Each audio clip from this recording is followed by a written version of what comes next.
শ্রদ্ধা শব্দে কহে বিশ্বাস সুদৃঢ় নিশ্চয়, কৃষ্ণ ভক্তি কহিলে সর্বকর্ম কৃত হয়। কলিযুগ পাবন অবতার পরম করুণাময় শ্রী গৌরাঙ্গ সুন্দরীর পরম অন্তরঙ্গ প্রিয় পার্শ্বদবর্য পূজ্যপাদ শ্রী সনাতন গোস্বামীপাদ, শ্রীরূপ গোস্বামীপাদ এবং শ্রীজীব গোস্বামীপাদের গ্রন্থাবলী অবলম্বনে সংকলিত এই গ্রন্থ শরণাগতি শ্রদ্ধা সম্বন্ধে আলোচনা চলিতেছে।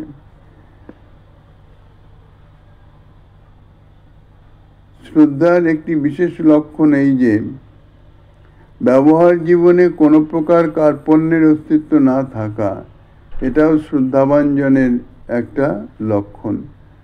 যেহেতু শাস্ত্র জীবের অন্তরে সেই প্রকার শ্রদ্ধাই উৎপন্ন করতে চান, তাই শ্রী গীতা শাস্ত্রে জানানো হয়েছে, যারা অনন্যনিষ্ঠ হয়ে আমাকে চিন্তা করতে করতে প্রকৃষ্টভাবে আমাকেই উপাসনা করেন, আমাতে নিত্য অভিযুক্ত মানা সেই সকল ভক্তগণের যোগক্ষেম আমি স্বয়ং মস্তকে বহন করে থাকি।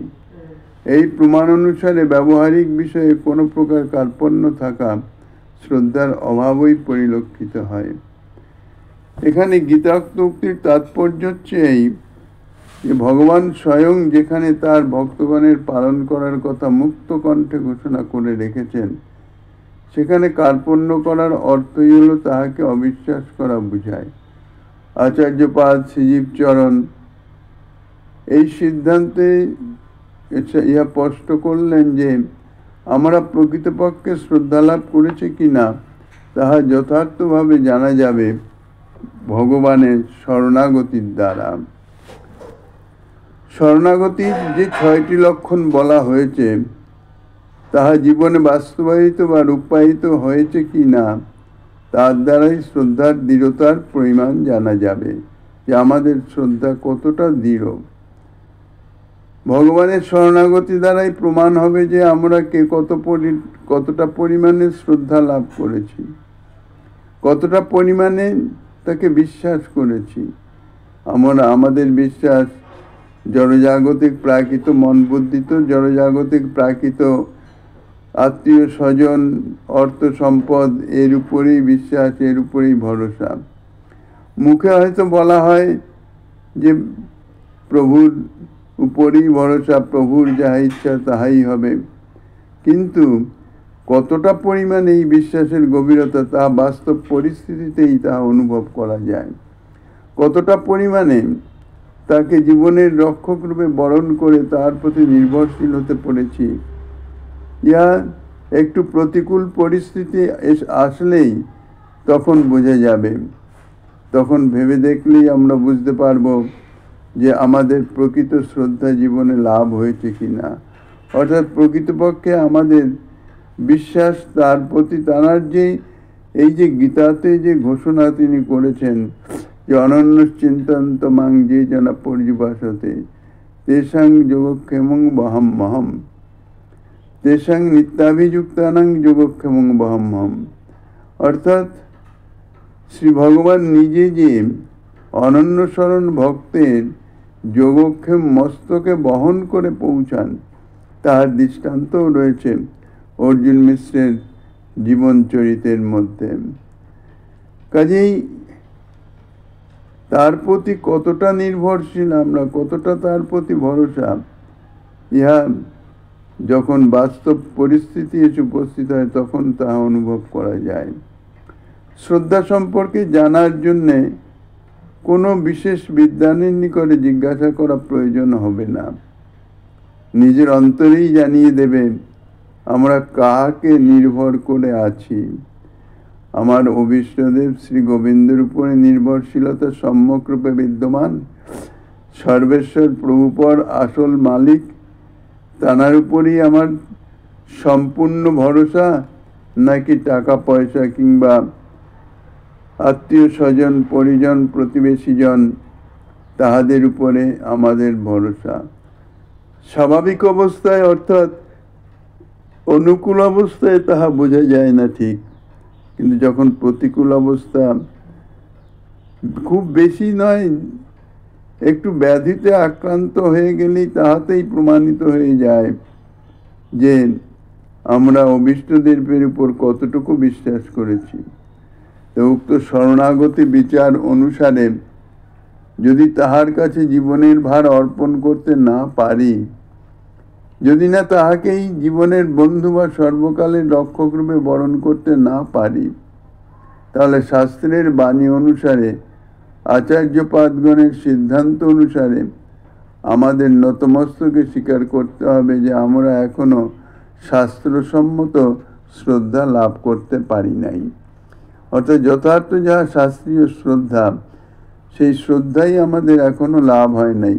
তার পরবর্তী যে ভজন ক্রিয়া, তাহা কি করে হবে? শ্রদ্ধাই যদি না হয়, আদৌ শ্রদ্ধার উপরেই সমস্ত ভজনের ভিত্তিটি স্থাপিত হয়ে আছে। কাজে প্রথমে শ্রদ্ধা লাভ করতে হবে। শ্রদ্ধা জন হয় ভক্তি অধিকারী। শ্রদ্ধাবান না হলে তার ভক্তি সাধনে অধিকারই জন্মায় না। তাহলে সেদিক দিয়ে বিচার করলে যে আমাদের আদৌ শ্রদ্ধাই লাভ হয় নাই, তা আমাদের যে ভজন, এ শুধু গতানুগতিক হচ্ছে। ভজনের যথার্থতা কিছুই আমরা প্রাপ্ত হতে পারি না। কারণ শরণাগতির মাপকাঠি দিয়েই শ্রদ্ধার পরিমাণ বিচার হবে। এটাই আচার্যপাদকৃত টিকার মর্ম।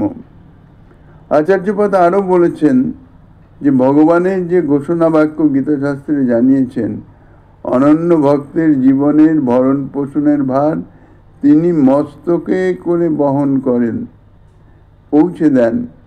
অর্থাৎ সে ভার তাঁর, আমি নিজে তাদের যোগক্ষম মাথায় করে বহন করি। যদি অর্থের উপরেই নির্ভরতা থাকে, যদি মানুষের উপরেই আশা ভরসা থাকে, তাহলে এই ব্যবহারেও প্রমাণ হয় যে ভগবানের উক্ত বাক্যে আমাদের বিশ্বাস নাই, ভগবানেও বিশ্বাস নাই, ভগবানের বাক্যেও বিশ্বাস নাই। প্রমাণ হয় যে তার উপর ভরসা করার মতো আমাদের এখনো মন মানসিকতা তৈরি হয় নাই। আমাদের মন এখনো ভগবানের আস্তিক্য বুদ্ধি হয়তো বলা যায়, কিন্তু বাস্তবিক ভগবানে বিশ্বাসই নাই। ভগবান আছেন কি নাই সেটি সম্বন্ধে সুদৃঢ় বিশ্বাসের কোনো অস্তিত্বই খুঁজে পাওয়া যায় না। ভগবান নির্ভরতার বিচারেই বিশ্বাসটা স্পষ্ট জানা যাবে। কারণ এই জায়গায় কোনো রকম অজুহাত ফন্দি খাটবে না, ফাঁকিটা ধরা পড়বেই। বিশ্বাসটা কোথায় আছে বিপদের সম্মুখীন হলে তাহা সহজেই প্রকাশিত হয়ে যায়, সহজেই জানা যায়। কিন্তু এই বিচার কোনো ব্যক্তিগত নয়, আচার্যপাদের কৃত টিকার বিবৃত সিদ্ধান্তেরই বিশ্লেষণ মাত্র। এই প্রবন্ধে শ্রদ্ধা সম্পর্কে যত বিশ্লেষণ বা বিচারে লিখিত হয়েছে তা সম্পূর্ণ শাস্ত্রবাক্য এবং বিশেষত আচার্যপাদ শ্রীজীবচরণকৃত ক্রমসন্দর্ভ টিকা এবং ভক্তি সন্দর্ভের 174 নম্বর অনুচ্ছেদে লিখিত শ্রদ্ধা সম্পর্কিত যে সিদ্ধান্ত, তাহারই মর্মস্বরূপ। ভগবানের ভক্ত হতে হলে তাহার কৃপার দিকে চেয়ে থাকতে হবে, চাতক পক্ষীর নয়। সর্বস্থানে নানাবিধ জল অবস্থান করলেও চাতক পক্ষী যেমন সেই মেঘের পানেই চেয়ে থাকে কখন মেঘ বর্ষণ করবে, একটু জল প্রাপ্ত হব। সেই রকম যে কোনো পরিস্থিতি আসুক না কেন, ভগবানের যদি ভক্ত হতে হয় তাহলে তার কৃপার দিকেই, কৃপার উপর ভরসা করে অপেক্ষা করতে হবে। তাহাতে যা হয় তাই হবে। সকল প্রকার অহংকার পরিত্যাগ করে তার এবং ভক্তগণের কৃপা লাভের জন্য নিজেকে সর্ব অবস্থাতেই হীন জ্ঞান করার মতন মহান আদর্শ শিক্ষা করতে হবে। আমি সর্বদাই অসমর্থ, সর্ববিষয়েই সকলের থেকেই অত্যন্ত নিচ, দিনহীন, ভগ্য, মূর্খ, সর্ববিষয়ে নিজেকে সর্ব থেকে ছোট অর্থাৎ নিম্ন, ইহাই অনুভব আনতে হবে। ভগবত কৃপা পাওয়ার এই শিক্ষা শ্রীমন মহাপ্রভু স্বয়ং তার শ্রীচরণাশ্রিত শ্রীরূপ সনাতনাদি পার্শ্বদবৃন্দ বিভিন্ন প্রসঙ্গে এবং নিজেদের জীবনের আচরণ দ্বারা আমাদের শিক্ষা দিয়ে গেছেন। শ্রীরূপ গোস্বামীপাদ, শ্রী সনাতন গোস্বামীপাদ তারা উচ্চ ব্রাহ্মণ কুলে জন্ম হওয়া সত্ত্বেও, সমস্ত শাস্ত্র বিষয়ে পারঙ্গম হওয়া সত্ত্বেও নিজেদের অজ্ঞ মূর্খ বলে এবং ম্লেচ্ছের অধীনে কর্ম করেছেন বলে নিজেদেরও ম্লেচ্ছময়ী অর্থাৎ নিজেদেরও ম্লেচ্ছ বলে নিজেদের প্রকাশিত করেছেন। শুধু মুখের কথাই নয়, তাদের আচরণেও তাহা দেখা গেছে। নীলাচল ক্ষেত্রে শ্রী মহাপ্রভুর দর্শনার্থে আসলে কখনো গম্ভীরা মন্দিরে প্রবেশ করেন নাই, মন্দিরে যাওয়ার কথা তো বহু দূরে। শ্রীমন মহাপ্রভু নিজে কৃপা করে হরিদাস ঠাকুরের নিকটে যখন আসতেন, সকালে মন্দির থেকে দর্শন করে ফলভোগের প্রসাদ নিয়ে সোজা হরিদাস ঠাকুরের নিকটে আসতেন। আর হরিদাস ঠাকুরও তাদৃশ দীনতার আদর্শ জাজ্জল্যমান উদাহরণ। শ্রীমন মহাপ্রভু হরিদাস ঠাকুরকে বলেছেন, ক্ষণে ক্ষণে করো তুমি সর্বতীর্থে স্নান, অর্থাৎ নিরন্তর নাম উচ্চারণ করিতেছেন যিনি, তিনি কোনো মতেই নিকৃষ্ট হতে পারেন না। নামাচার্য যার নাম, আর যে নাম সাধনেই কলিযুগের মুখ্য ধর্ম, সেই নাম সাধনের যিনি আচার্য স্বরূপ, নিজে আচরণ করে যিনি দেখিয়ে দেন, তিনি হচ্ছেন আচার্য। শুধু মুখের কথায় বা বক্তৃতায় তাহাতে কাজ নয়, আচরণশীল হওয়া চাই। সেই হরিদাস ঠাকুর শ্রীমন মহাপ্রভু নীলাচল ধামে হরিদাস ঠাকুরকে এনেছেন এবং নিভৃত স্থানে তাঁর অবস্থানের ব্যবস্থাও করে দিয়েছেন। যদিও শ্রীমন মহাপ্রভু তিনিও জানেন, ভক্তবৃন্দও জানেন, হরিদাস ঠাকুর সাধারণ কেউ নন, অর্থাৎ নীচ, ম্লেচ্ছ ইত্যাদি যে সমস্ত বিশেষণগুলি অতি সাধারণ সম্বন্ধে প্রকাশিত, এর কোনোটাই তিনি নন। তিনি অতি উচ্চ, তিনি আচার্য পাদ, শ্রী নাম সাধনের তিনি আচার্য। কিন্তু তা সত্ত্বেও কিন্তু লৌকিক লীলায় শ্রীমন মহাপ্রভু হরিদাস ঠাকুরের এই যে দীনতা, তা অনুমোদন করে তাঁকে স্বতন্ত্রভাবে অবস্থান করিয়েছেন এবং নিত্য প্রসাদ পাঠিয়েছেন এবং স্বয়ং এসে নিত্য হরিদাস ঠাকুরের সঙ্গে দর্শন দান করে তাঁর সঙ্গে কৃষ্ণকথা রস আলাপন করেছেন। শ্রীরূপ গোস্বামীপাদ, শ্রী সনাতন গোস্বামীপাদ তাঁরাও যখন নীলাচল এসেছিলেন, এই হরিদাস ঠাকুরের কুটিরেই আশ্রয় গ্রহণ করেছেন। মহাপ্রভুর অবস্থানের স্থান গম্ভীরা মন্দিরে যান নাই। মহাপ্রভু বরং সকল ভক্তবৃন্দ নিয়ে তাদের সঙ্গে মিলিত হওয়ার জন্য হরিদাস ঠাকুরের সেই কুটিতেই এসে উপস্থিত হয়েছিলেন। কাজেই সর্ব অবস্থাতেই নিজেকে হীন জ্ঞান করার মতন মহান আদর্শ শিক্ষা করতে হবে। এই যে হীন জ্ঞান, এটা মুখের ভাষায় নয়। যদি যথার্থ কায় মনোবাক্যে নিজেকে হীন বলে অনুভব হয়, তাহলে তাহার আচরণেই তাহা প্রকাশিত পাবে।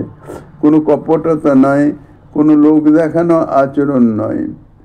ভগবত কৃপা পাওয়ার এই শিক্ষা শ্রীমন মহাপ্রভু স্বয়ং ও তার শ্রী চরণাশ্রিত এই পার্শ্বদবৃন্দ বিভিন্ন প্রসঙ্গে নিজেদের জীবনের আচরণ দ্বারা আমাদের শিক্ষা দিয়ে গেছেন। ইহা বৈষ্ণব জগতে কেবল নয়, সমগ্র বিশ্ব জগৎ তাহাদের মহান আদর্শকে শ্রদ্ধার সঙ্গে স্মরণ করে থাকেন। আমাদের আলোচ্য বিষয় শ্রদ্ধা। এই শ্রদ্ধা কিন্তু লৌকিক শ্রদ্ধা নয়, কারণ লৌকিক শ্রদ্ধার দ্বারা ভক্তি লাভ হয় না, ভক্তি সাধনের অধিকার জন্মায় না। এই শ্রদ্ধা হচ্ছে শাস্ত্রীয় শ্রদ্ধা, পারমার্থিক শ্রদ্ধা, কোনো জাগতিক শ্রদ্ধা নয়। পূর্বেই নিবেদন করা হয়েছে। আর শ্রদ্ধার দ্বারাই প্রেমভক্তির রাজ্যে প্রবেশ করা যায় তাও ইতিপূর্বে উল্লেখিত হয়েছে। সুতরাং সর্বপ্রকার লৌকিক শ্রদ্ধা থেকেও আলোচ্য শ্রদ্ধা অর্থাৎ এই শাস্ত্রীয় শ্রদ্ধা যে বিলক্ষণ বৈশিষ্ট্যপূর্ণ তাহা আমাদের আলোচনার মাধ্যমেই স্পষ্ট হয়ে আছে।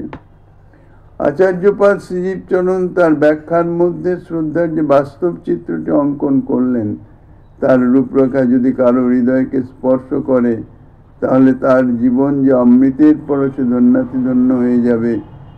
ভগবানের কৃপার সৌরভে তার অন্তরাত্মা যে দিব্য আনন্দের উচ্ছ্বাসে উচ্ছ্বসিত হয়ে উঠবে, উদ্ভাসিত হয়ে উঠবে, তা বলাই বাহুল্য।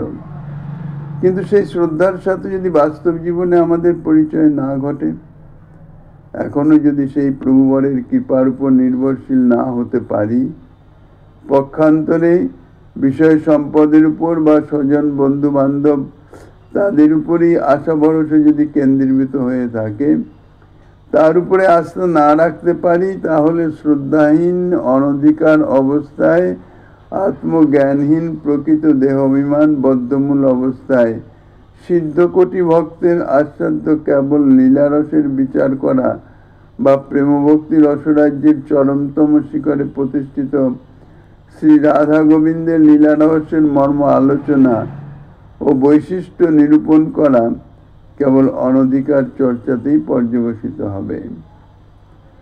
কেননা সেই অধিকার যদি না জন্মায়, সেই বিষয়ে আলোচনা বা সেই বিষয়ে প্রবেশ করতে যাওয়া ইহা চরম মূর্খতা। যেহেতু আচার্যপাদগণ সাধন রাজ্যের প্রত্যেকটি স্তরে অধিকারের বিচার করে গিয়েছেন, অধিকার অনুসারী স্মরণ মনন এবং প্রতিটি সাধনকে নির্দেশ করেছেন। যেমন স্বয়ং প্রভুই জানালেন ভক্তিতে অধিকারী সম্বন্ধে, যিনি ভক্তিতে শ্রদ্ধাবান তিনি ভক্তিতে অধিকারী। জানার সে শ্রদ্ধা এখনো জাত হয় নাই, তিনি এখনো ভক্তিতে অর্থাৎ ভক্তি সাধনে যথার্থ অধিকারী হন নাই। তার মানে এই নয় যে তিনি ভক্তি সাধন করবেন না, ভক্তি অঙ্গ যাজন করবেন এবং তাঁর যে শ্রদ্ধা, সাধারণ শ্রদ্ধা, সেটিকে ধীরে ধীরে ধীরে ধীরে শাস্ত্রীয় শ্রদ্ধায় পরিবর্তিত করবেন। ইহাই হচ্ছে যথার্থ সাধন পন্থা। প্রথমে নিজের অধিকার সম্বন্ধে চিন্তা করতে হবে, অধিকার বিচার করতে হবে, আমার অধিকার কতটুকু। সেই অধিকারের মধ্যে সীমাবদ্ধ থেকে যদি ভজন করা যায়, অর্থাৎ ভজনের চেষ্টা করা যায়, ভক্তি অঙ্গ যাজনের চেষ্টা করা যায়, তাহলে ধীরে ধীরে ধীরে ধীরে চিত্ত শুদ্ধ মার্জিত হতে থাকবে এবং ক্রমান্বয়ে এই শ্রদ্ধা কোমল শ্রদ্ধা থেকে ধীরে ধীরে দৃঢ়তা লাভ করে করে শাস্ত্রীয় শ্রদ্ধায় পরিণত হবে। কিন্তু শ্রদ্ধা লাভের পর সমস্ত কর্ম বর্ণ এবং আশ্রমোচিত ধর্মত্যাগে অধিকারী বলা হয়েছে। শ্রদ্ধার পূর্বেই কর্মাদিত অধিকার, শ্রদ্ধা লাভের পর আর সেরকম কোনো বাধ্যবাধকতা থাকে না। এই রকম যার চিত্তশুদ্ধ হয়েছে তারই শরণাঙ্গ সাধনের অধিকার।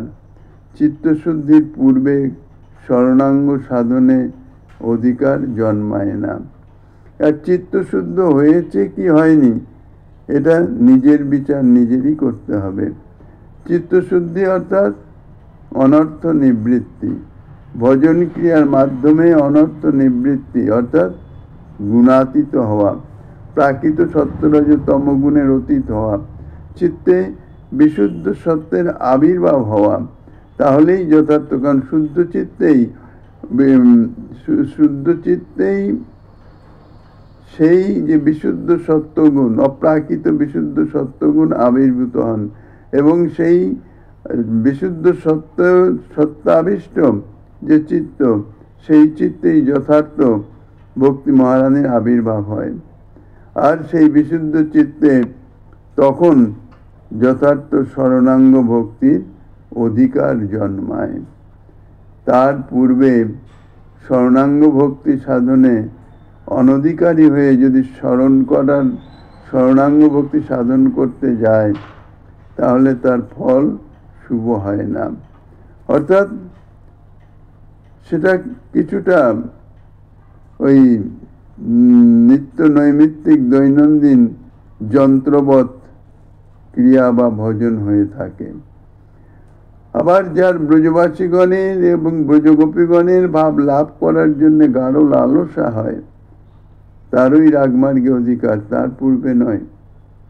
আগে ব্রজবাসীগণের বা ব্রজগোপীগণের যে ভাব, সেই ভাবটি কীরকম ভাব, তাহা তো প্রাকৃত জগতের কোনো ভাব নয়, অপ্রাকৃত। তাহা অনুভব করতে গেলে নিজের চিত্তকে শুদ্ধ করে আর অপ্রাকৃত স্তরে আগে উন্নীত করতে হবে, তবে রাগমার্গের অধিকার। তা নইলে রাগমার্গ ভজনের অধিকারই জন্মায় না। ভক্তি অঙ্গের প্রথম হচ্ছে বিধিমার্গের, শাস্ত্রীয় বিধি অবলম্বন করে যথারীতি যে শ্রবণ কীর্তন আদি তাহা সাধন করা অর্থাৎ পালন করা, ইহাই হচ্ছে প্রাথমিক অবস্থা থেকে শুরু। ঠিক সেইভাবে অগ্রসর হয়ে নববিধ ভক্তি অঙ্গের সমস্ত ভক্তি অঙ্গের যাজন বা সমস্ত ভক্তি অঙ্গের যাজনের অধিকার সকলের হয় না। এই জন্যে শ্রবণ আর কীর্তন এই দুইটি বিশেষ করে প্রাথমিক অবস্থায় এই দুইটি ভজনাঙ্গেরই সাধন করা বাঞ্ছনীয়। শ্রবণ এবং কীর্তনের মাধ্যমে ধীরে ধীরে চিত্ত শুদ্ধি, কিছুটা শুদ্ধি হলে তখন শরণাঙ্গের ভজন। শরণাঙ্গের ভজন বলতে সেখানে প্রথমে নাম স্মরণেরই ভজন। রূপ গুণ লীলাতে তার অধিকার হয় না। রূপ গুণ লীলা ওদের যদি অনুশীলন করতে হয় তাহলে তার শ্রদ্ধা সেই স্তরে অর্থাৎ অনর্থ নিবৃত্তি স্তরে না উন্নীত হলে কখনো রূপ গুণ লীলা স্মরণে আসে না। যিনি বিশুদ্ধতম নির্মলতম গোপীভাবকে নিজের বাস্তব জীবনে সাধন জীবনে অঙ্গীকার করে নিয়েছেন এবং চিত্ত কামবিকার শূন্য হয়েছে, তারই যথার্থ স্মরণ মননের অধিকার। বাস্তবত এ সম্বন্ধে শিক্ষা বা প্রচার তাহার কিছুই নাই।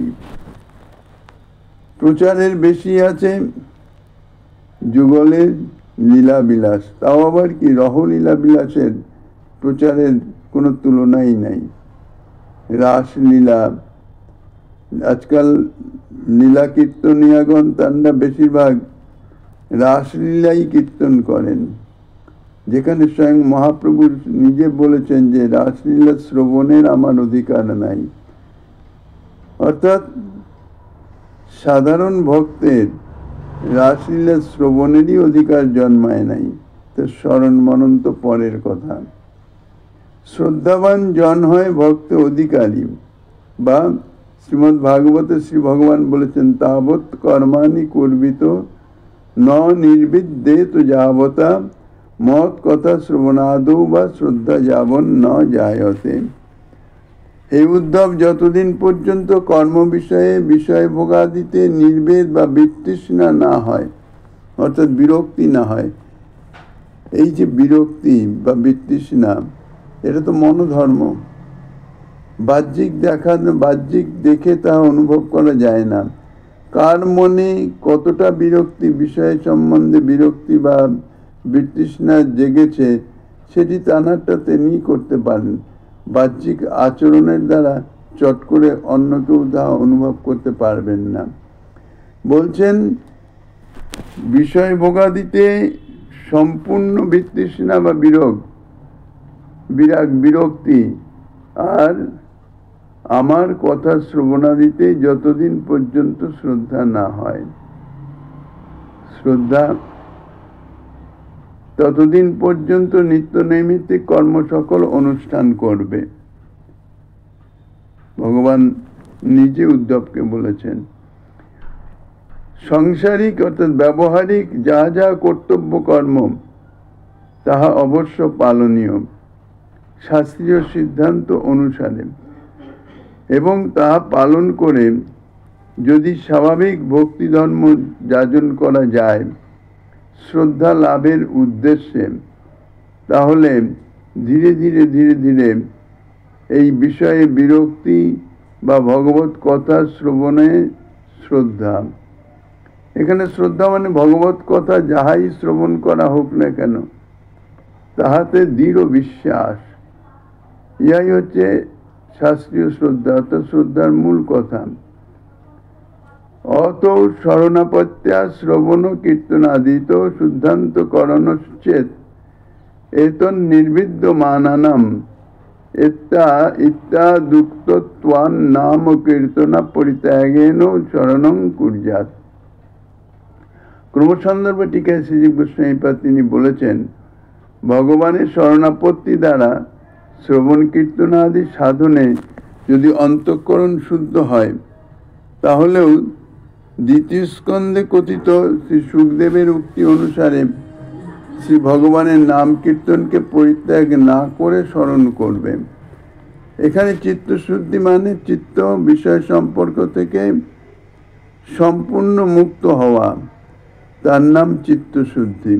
অর্থাৎ চিত্তে বিষয়ের সম্বন্ধে কোনো রকম আসক্তি তো দূরে থাক, নিরাসক্তও নয়, বিরক্তি বিতৃষ্ণা অনুভব হবে।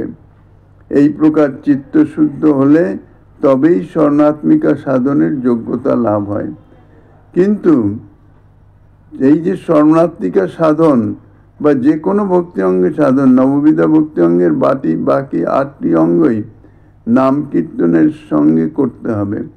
নাম কীর্তনের সাধন অব্যাহত রেখেই স্মরণ করা উচিত। রাগমার্গের উপাসনায় অধিকার সম্বন্ধে আচার্য শ্রীরূপ গোস্বামীপাদ তিনি বলেছেন, রাগাত্মিকৈক নিষ্ঠা যে ব্রজবাসী জনাদয় তেষাং ভাবাপ্তয়ে লুব্ধ ভবে দত্রাধিকারবান। ভক্তি রসমৃত সিন্ধুতে বলছেন, রাগানুগা ভক্তিতে অধিকারী কে? রাগাত্মিকা ভক্তিতেই কেবল নিষ্ঠা প্রাপ্ত ব্রজবাসী জনের শ্রীকৃষ্ণে যে ভাব আছে,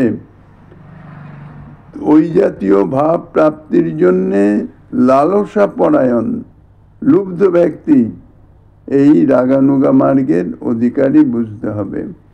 অর্থাৎ ব্রজবাসীগণ তারা যেভাবে শ্রীকৃষ্ণের প্রতি তাদের যে প্রীতি, যেভাবে ভালোবেসেছেন, যেভাবে প্রীতিপূর্ণ সেবায় রত হয়েছেন, অন্যান্য সমস্ত কিছু বিস্মৃত হয়ে গিয়ে সর্বদাই শ্রীকৃষ্ণের সেবা ভাবনায় ভাবিত, সেই ভাবনায় অর্থাৎ সেই ব্রজবাসী জনের সেই সেবা ভাব অনুভব করে তাদৃশভাবে সেবার লালসা যদি চিত্তে প্রকাশিত হয়, তাহলে তিনি এই রাগানুগা মার্গের অধিকারী।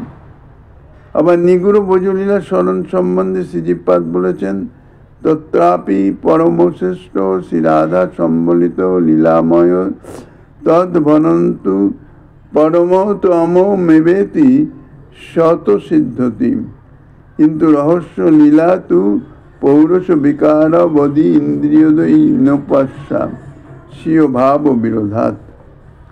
ব্রজলীলার মধ্যে শ্রী রাধার সংযুক্ত লীলাময় শ্রীকৃষ্ণ স্বরূপেরই ভজনই হল ভজনগত ভজন জগতের পরমতম তত্ত্ব, চরমতম বস্তু। ইহা স্বতঃসিদ্ধ সত্য এবং প্রমাণিত।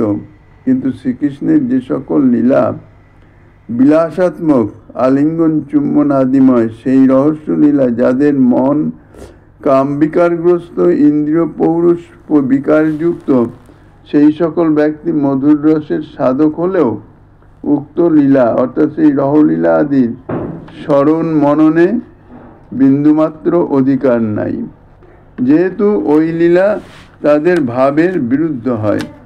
শ্রীরূপপাদ ও শ্রীজীব গোস্বামীপাদ রাগমার্গের উপাসনা এবং শরণাত্মিকা সাধন সম্পর্কে যে অধিকার বিচার নির্দেশ দিয়ে গেলেন, কেউ যদি তা জোর করে অস্বীকার বা অগ্রাহ্য করে, তাহলে সাধকের অবস্থাটা কি দাঁড়াতে পারে, তা সুধীগণের বিচার। এখন আর এ দিয়ে লাভটা কি?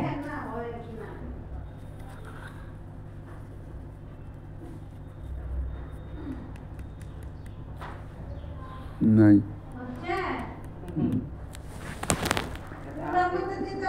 এই বিচার শৈলী শ্রীরূপপাদের এবং শ্রীজীবপাদের যথাক্রমে শ্রী ভক্তি রসামৃত সিন্ধুতে এবং শ্রী ভক্তি সন্দর্ভে বিশেষভাবে ব্যাখ্যাত এবং বিবেচিত হয়েছে। অতি বিস্তারের জন্য সেই সকল উক্তির উদ্ধৃতি এখানে উজ্জ্বলই রাখা হলো।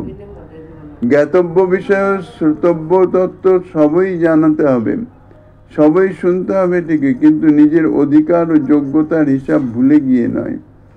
নিজের অধিকারের গণ্ডির মধ্যে থেকে ভজনে যদি অগ্রসর হওয়া যায় তাহলে তাহাতে কিছু ভগবত কৃপা প্রাপ্ত হওয়া যাবে। তা নাহলে অনধিকার চর্চার ফল সদা সর্বদাই তাহা ভয়ঙ্কর।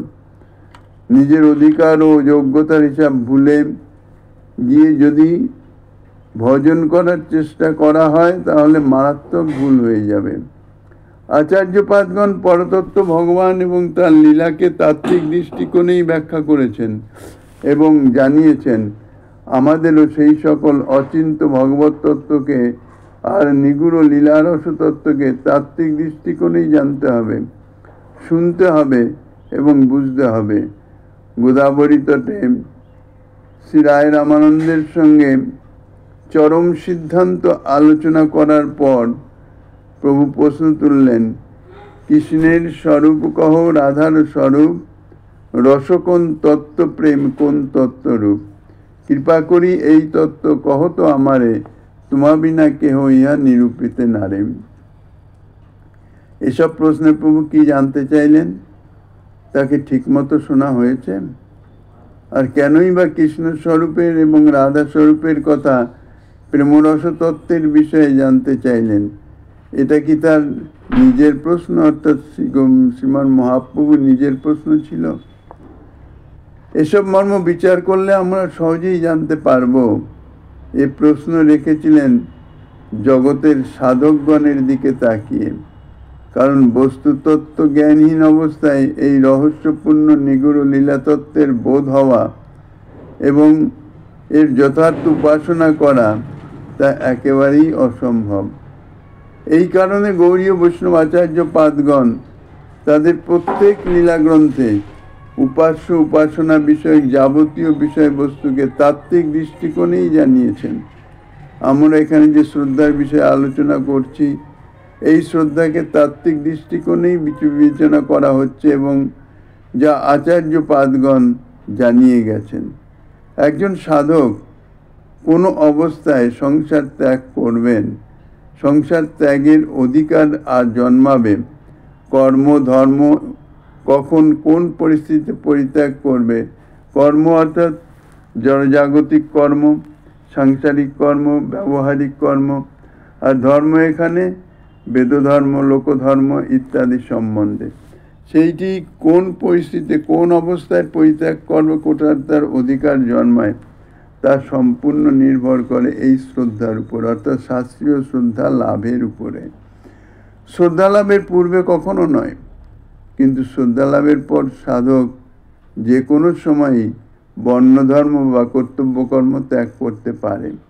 কারণ এই জাতীয় শাস্ত্রীয় শ্রদ্ধা যার জন্মায় তাহার চিত্ত গুণাতীত, অর্থাৎ এই জড়জাগতিক সমস্ত রকমের বিকার মুক্ত, অপ্রাকৃত গুণে গুণান্বিত। যেহেতু ভক্তিশাস্ত্রের আরম্ভেই কর্মত্যাগের ব্যবস্থা দেওয়া আছে, এ সম্বন্ধে আমাদের বিশেষভাবেই জানবার প্রয়োজন আছে। ভজন বস্তুটা গতানুগতিক প্রথা অনুসারে বা সমাজকে লক্ষ্য করে হয় না, মহাজনগণের নিরূপিত এবং প্রদর্শিত পন্থা অবলম্বন করেই হয়। সত্যিকারের ভজন জীবনের স্বাদ পেতে হলে দেখতে হবে রাগানুগা ভক্তির আদর্শ প্রতিষ্ঠাতা আচার্য পাদগণ কোন পটভূমিতে বসে ভজন জীবন যাপন করেছেন। এ অনুসন্ধানেরও বিশেষ প্রয়োজন আছে। আর আমি বা কোন পটভূমিতে অবস্থান করিতেছি, ইহা ভজনের অনুকূল না প্রতিকূল, তারও বিশেষ বিচারের আবশ্যকতা আছে। প্রকৃত ভজন করবার উদ্দেশ্য হলে ক্রমান্বয়ে সোপান ধরে ধীরে ধীরে অগ্রসর হতে হবে। যেমন বিদ্যালয়ে এক শ্রেণী উত্তীর্ণ হয়ে গিয়ে তৃতীয় শ্রেণীতে যান, এরকম পরপর উত্তীর্ণ হতে হতে তবে তিনি অগ্রসর হতে থাকেন, তার জ্ঞানের ভাণ্ডারও আরও সমৃদ্ধিমান হতে থাকে। তো ভজন জীবনেও ঠিক সেই রকম, দেখা দেখি নয়, কে কি করছে না করছে তা নয়, আমার তাদৃশ্য যোগ্যতা কতটুকু যোগ্যতা হয়েছে, সেই যোগ্যতায় উত্তীর্ণ হওয়ার পর শ্রীরূপ গোস্বামীপাদ তো পরিষ্কার তা বর্ণনা করেই দিয়েছেন। গুরুপাদাশ্রয়ের পরে যে ভজন ক্রিয়া, এই ভজন ক্রিয়া বাস্তবিক মহৎ কৃপা সাপেক্ষ। ভজন অপ্রাকৃত বস্তু, কাজেই ভজন ক্রিয়া কিছু গতানুগতিক নিত্য নৈমিত্তিক কর্ম নহে, অপ্রাকৃত। ভজন তাহা করতে হলে, অর্থাৎ তাহা করা যায় না ঠিক, তাহা স্বপ্রকাশ তত্ত্ব প্রকাশিত, নিজের জীবনে প্রকাশিত হতে হলে গুরু বৈষ্ণবের কৃপার বিশেষভাবে অপেক্ষা আছে। গুরু বৈষ্ণবের কৃপা ব্যতীত কখনো ভজন হয় না। গতানুগতিক কিছু যন্ত্রবৎ ভজন ক্রিয়া হয়ে গেল তাহা নহে, তাহার আস্বাদনে বোঝা যাবে, তার আচরণে স্বতঃস্ফূর্তভাবে তাহা প্রকাশিত হবে। আর সাধক সদা সর্বদাই নিজের যে ভজনীয় ভাব তাহার সংগোপন রাখার চেষ্টা করেন। সংগোপন রেখে অতি, কারণ যতই গোপন রাখা যাবে ততই তার শক্তি বৃদ্ধিপ্রাপ্ত হতে থাকে। নিজেকে সর্বদা অযোগ্য এবং অসমর্থ ইহাই ভাবনার মাধ্যমে অনুভবে প্রকাশ করতে হবে, অনুভবে আসতে হবে নিজে সর্বদাই সবার থেকে সর্ববিষয়ে নিকৃষ্ট। ইহাই হচ্ছে ভজনের ভিত, দৈন্যতা। ভক্তির মুখ্য পুষ্টিকারকই হচ্ছে এই দৈন্যতা। ভজনের অনুকূল কি প্রতিকূল তারও বিশেষ বিচারের আবশ্যকতা আছে। আমি যে ভূমিতে, যে পটভূমিতে, যে অবস্থায় অবস্থিত, আমি এই অবস্থায় আমি যে ভজন করিতেছি, সেই ভজনের ইহা অনুকূল নাকি তার প্রতিকূল, সেটাও বিচার করতে হবে। আর এই বিচার করবেন কে? শ্রী গুরু বৈষ্ণব। বৈষ্ণবের কৃপা ব্যতীত, মহৎ গুরু কৃপা ব্যতীত ভজনে বিন্দুমাত্র অগ্রসর হওয়া যায় না। ভজনের মূল উৎস কেন্দ্র হচ্ছে ভগবত কৃপা। ভগবানকে নির্ভর না করে সেই কৃপা কিছুতেই পাওয়া যেতে পারে না। আর সেই ভগবত কৃপা মহতের মাধ্যম দিয়েই বর্ষিত হয়ে থাকে। প্রভুকে নির্ভর করেই প্রভুর উপাসনা বিশুদ্ধ হয়, বিষয়ের উপর নির্ভর করে নয়। এই কথাটি শ্রদ্ধা সম্পর্কিত প্রত্যেক বিচার ক্ষেত্রেই আচার্যপাদগণ বারংবার তাহা বলেছেন।